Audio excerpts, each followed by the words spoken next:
chers amis journalistes, vous êtes aussi congolais comme moi, vous êtes des professionnels comme moi, chacun d'entre vous a fait des études de spécialisation. Vous avez compris que nous sommes dans un dérapage inimaginable. La chambre haute, qui est censée être la chambre des sagesses, est en complicité. Comment voulez-vous comprendre qu'un président du Sénat puisse être en complicité avec un procureur général pour prendre en otage un sénateur? Le président du Sénat va voir le procureur pour dire « aidez-moi à arrêter un sénateur ». Où est-ce que vous avez vu ça? Même à l'époque du maréchal Mobutu, on n'a jamais vu ça. Même à l'époque du maréchal Mobutu, on n'a jamais vu ça. Un président du Sénat se met en complicité avec un procureur pour arrêter un sénateur, un ancien Premier ministre. Où est-ce que vous avez vu et dans quel pays la Cour constitutionnelle, qui est l'instance la plus haute, prend une décision, un président du Sénat refuse de l'appliquer? Mais c'est inimaginable. Est-ce que vous vous rendez compte, chers amis journalistes, le niveau de dérapage dans lequel nous sommes aujourd'hui? Ce qu'on appelle état de droit, un président du Sénat peut refuser de mettre en application une décision de la haute cour, tout simplement parce que ce que le président cherchait, qu'on puisse condamner M. Matata, n'a pas été appliqué. Chers amis journalistes, où est-ce que vous avez vu un dossier qui est clôturé sans suite, où un procureur général demande pardon à quelqu'un, mais il ne clôture pas le dossier? Mais le bureau du Sénat n'est pas encore notifié. Mais justement, c'est le président du bureau qui a demandé au procureur de ne pas clôturer le dossier. Comment il va le notifier? J'ai demandé au président du Sénat, c'est vous qui avez levé mes immunités. C'est vous qui avez reçu la lettre du procureur général. Moi, j'ai vu le procureur général qui m'a dit que M. Matata, votre dossier est vide et nous devons le classer sans suite. Mais il n'a jamais clôturé. Mais demandez-lui qu'il puisse vous dire qu'est-ce qu'il en est. Mais le président du Sénat dit, je ne peux pas lui écrire. Comme c'est lui qui lui a demandé de ne pas lui écrire. Vous comprenez? Qu'il ne peut pas lui écrire. Mais ça, c'est un jeu d'enfant.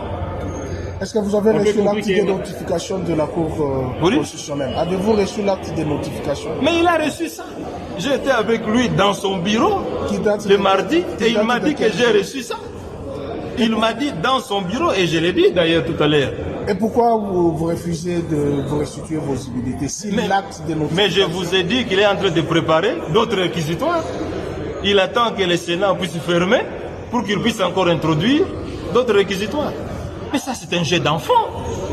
Donc par là, on peut comprendre que le président du Sénat est instrumentalisé? Mais je ne sais pas, mais tout ce que moi je vois, c'est que les actes qu'il est en train de poser sont en violation flagrante de la Constitution. C'est le seul pays au monde, mesdames et messieurs les journalistes, où on peut voir un président du Sénat refuse d'appliquer une décision de la haute cour. Où est-ce que vous avez vu ça? Oui, mais on comprend qu'il y a une 61 ans après l'indépendance. 61 ans après l'indépendance. Et pourtant, ça, je ne sais pas. Et pourtant, les arrêts de la Cour sont exécutoires. Mais ils sont exécutoires. Alors, si on fait ombrage, quelle autre démarche pourriez-vous faire? Moi, je ne sais pas. Je vais m'adresser au secrétaire général des Nations Unies parce que qu'est-ce que vous voulez que je fasse? Mais vous l'avez déjà écrit.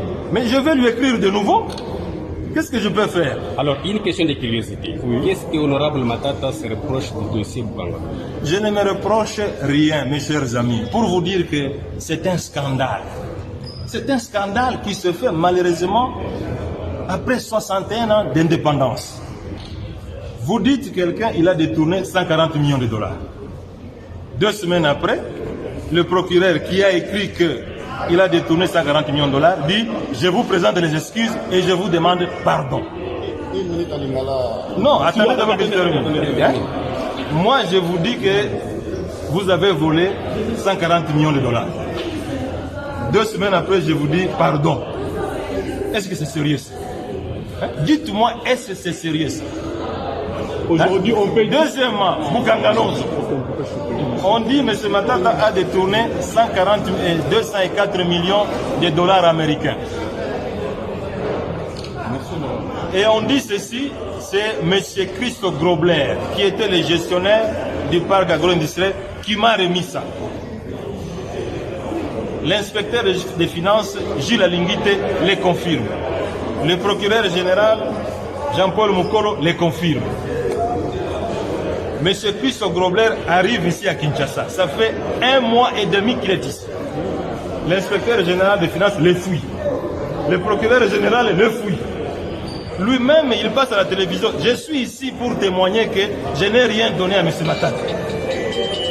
Mais si le Sénat ici a besoin de savoir la vérité, mais le Sénat n'a qu'à appeler le procureur général ici, qui m'a demandé pardon pour dire, vous avez dit que M. Matata a détourné 140 millions de dollars. Venez nous dire ici que vous lui avez demandé pardon. Mais Mukolo Jean-Paul, il est ici à Kinshasa, il n'est pas en Europe. Deuxièmement, M. Christo Grobler, qui m'a remis l'argent, il est ici, mais que le Sénat l'appelle. M. Bat, il est en train de dire des choses que même un enfant de 10 ans ne peut pas accepter. Vous êtes président du bureau du Sénat. Vous voulez savoir si M. Matata a détourné l'argent. Mais les 2 personnes qui sont intéressées, mais sont ici. Mais il n'a qu'à les appeler. Merci. Vous avez compris? Merci. Donc c'est du chantage, c'est de l'acharnement. C'est tout ce que vous devez savoir. Et c'est douloureux et c'est honteux pour un pays. Et c'est honteux pour vous aussi les journalistes de vivre de tels événements. Des théâtres, des parodies. Quand on dit un Sénat, c'est une institution de haut niveau, de haute valeur. Vous, les journalistes, vous ne pouvez pas accepter que de tels scénarios se passent dans des institutions qui sont censées bâtir l'avenir de ce pays. Merci beaucoup.